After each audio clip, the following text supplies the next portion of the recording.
One of the most common issues I see families wrestling with is how to integrate different members of the family into the process, from grandparents to parents to children. When it's done well, not only can they create a family legacy, but they can bring members of the family closer together through a worthwhile effort of making their charitable donations. I think most families that are charitably inclined are really looking to make an impact, number one. They have a charitable interest that's really designed to fulfill the kinds of needs that they see in either their community or with regard to some of the organizations that they've been exposed to.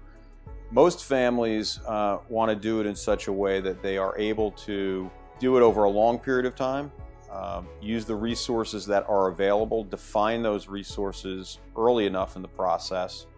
And I think it's really a matter of, like any other financial need that most families have, they need to identify what resources they have to allocate to the various causes that they want to support.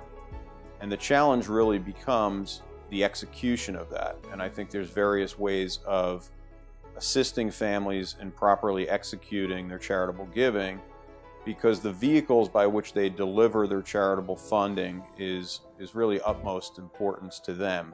They don't have the time or expertise in many cases to utilize or identify the methods by which they're going to do it. They just know that they want to go ahead and do it.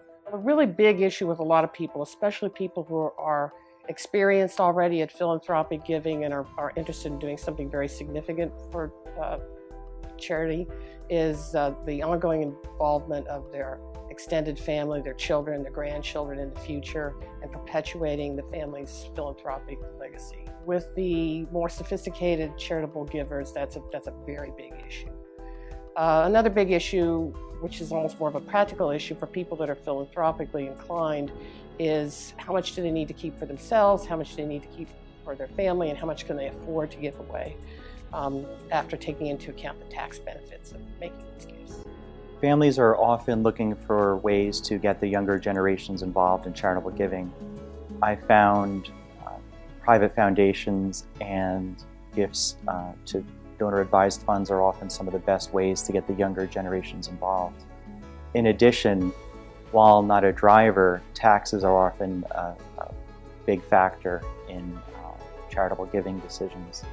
And again, private foundations and donor-advised funds are efficient ways to accomplish those goals as well. The first thing they have to determine is to what extent they can make a gift, what they're comfortable giving. Once they make that decision about what they're likely to give, I think what they really want to find out next is where they want to give it. They want to find a place that they can be excited about supporting a project that might be innovative or creative, or frankly something more traditional that just may be very meaningful to them.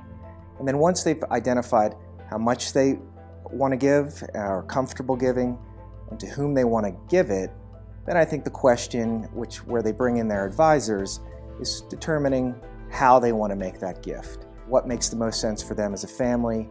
What makes the most sense for the recipient charity?